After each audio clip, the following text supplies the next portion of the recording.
നമസ്കാരം, പ്രവാസി മലയാളിയിലേക്ക് സ്വാഗതം. പ്രവാസികൾക്ക് തിരിച്ചടിയായി യുഎഇയുടെ പുതിയ തീരുമാനം. യുഎഇയിൽ ബാങ്കിംഗ്, ഇൻഷുറൻസ് മേഖലകളിലും സ്വദേശവൽക്കരണം നടപ്പാക്കാൻ ഒരുങ്ങുകയാണ് അധികൃതർ. ഇതോടെ മലയാളികൾക്കും ജോലി നഷ്ടമാകും എന്നുള്ള ഭീതി വർദ്ധിക്കുകയാണ്. ഈ മേഖലകളിൽ യോഗ്യരായ സ്വദേശികളെ നിയമിക്കുന്നത് സംബന്ധിച്ച പഠനം നടത്തി അന്തിമ തീരുമാനമെടുക്കാനാണ് ഖസർ അൽ വതനിൽ നടന്ന സെൻട്രൽ ബാങ്ക് യോഗത്തിലെ നിർദ്ദേശം. സ്വദേശിവൽക്കരണം ശക്തമായാൽ ഈ രംഗത്ത് ജോലി ചെയ്യുന്ന മലയാളികളടക്കം ഒട്ടേറെ വിദേശികൾക്ക് ജോലി നഷ്ടപ്പെടും. യുഎഇയിലെ ബാങ്കുകളുടെ സാമ്പത്തിക സ്ഥിരത നിലനിർത്താൻ സെൻട്രൽ ബാങ്ക് കൈക്കൊള്ളുന്ന നടപടികളെ ഉപപ്രധാനമന്ത്രിയും പ്രസിഡൻഷ്യൽ കാര്യമന്ത്രിയും സെൻട്രൽ ബാങ്ക് ചെയർമാനുമായ Sheikh Mansour bin Zayed Al Nahyan പ്രശംസിച്ചു. യുഎഇയിൽ അടുത്ത വർഷം ഫെബ്രുവരി 2 മുതൽ നിലവിൽ വരുന്ന പുതിയ തൊഴിൽ നിയമത്തിൽ രാജ്യത്തെ സർക്കാർ സ്വകാര്യ തൊഴിൽ സംവിധാനങ്ങൾ ഏകീകരിക്കുന്നു. ഇതനുസരിച്ച് അവധികൾ, സേവനാനന്തര ആനുകൂല്യം, അനുയോജ്യമായ ജോലി സമയം തിരഞ്ഞെടുക്കാനുള്ള അനുമതി തുടങ്ങിയവയുടെ കാര്യത്തിൽ ഫെഡറൽ സ്ഥാപനങ്ങളിൽ ജോലി ചെയ്യുന്നവരും സ്വകാര്യ മേഖലയിലെ സ്ഥാപനങ്ങളിൽ ജോലി ചെയ്യുന്നവരും തമ്മിൽ വ്യത്യാസമുണ്ടാവാൻ പാടില്ല എന്ന വ്യവസ്ഥ ഉൾപ്പെടുത്തും. രാജ്യത്തെ സർക്കാർ സ്വകാര്യ മേഖലയിലെ അന്തരം പരിമിതപ്പെടുത്തുകയാണ് ഇതിലൂടെ ലക്ഷ്യമിടുന്നതെന്ന് മാനവ വിഭവശേഷി സ്വദേശവൽക്കരണ മന്ത്രാലയം അറിയിച്ചു.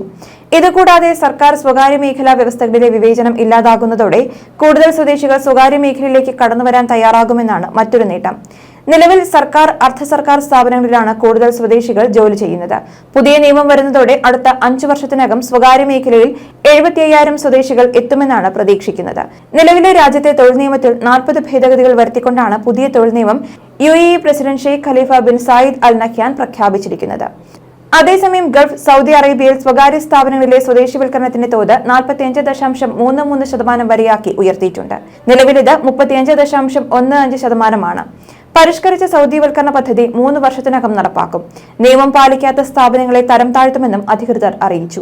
ഇതോടെ മലയാളികളടക്കം ഒട്ടേറെ പേർക്ക് ജോലി നഷ്ടമാകാനും സാധ്യതയുണ്ട്. സൗദിവൽക്കരണം പാലിക്കാത്ത ചുവപ്പ് പട്ടികയിലെ സ്ഥാപനങ്ങൾക്ക് പുതിയ തൊഴിൽ വിസ, വർക്ക് പെർമിറ്റ് പുതുക്കൽ, പുതിയ വർക്ക് പെർമിറ്റ് അനുവദിക്കൽ, തൊഴിൽ മാറ്റം, സ്പോൺസർഷിപ്പ് മാറ്റം എന്നിവയടക്കം മന്ത്രാലയത്തിൽ നിന്നുള്ള സേവനങ്ങൾ വിലക്കും. കമ്പനി ഉടമയുടെ അനുമതി കൂടാതെ തൊഴിലാളികളെ സ്പോൺസർഷിപ്പ് മാറ്റാനും അനുവദിക്കും. തൊഴിൽ രംഗത്തെ സ്വദേശിവൽക്കരണം കൂടുതൽ മേഖലകളിലേക്ക് വ്യാപിപ്പിക്കുന്നതായി സൗദി അറേബ്യ നേരത്തെ വ്യക്തമാക്കിയിരുന്നു. സൗദിയിലെ സ്വകാര്യ രംഗത്തെ തൊഴിലുകളിൽ നടപ്പാക്കിക്കൊണ്ടിരിക്കുന്ന സ്വദേശവൽക്കരണം കൂടുതൽ മേഖലകളിലേക്ക് വ്യാപിപ്പിക്കുന്നു. മാനവവിഭവശേഷി മന്ത്രാലയമാണ് താഴെത്തട്ടിലെ ജോലികളും സ്വദേശിവൽക്കരണത്തിനായി പരിഗണിക്കുന്നത്. രാജ്യത്തെ തൊഴിലില്ലായ്മ നിരക്ക് കുറയ്ക്കുന്നതിന് സ്വകാര്യ മേഖലയിലെ സ്വദേശിവൽക്കരണം വർദ്ധിപ്പിക്കുന്നതാണ് പദ്ധതി.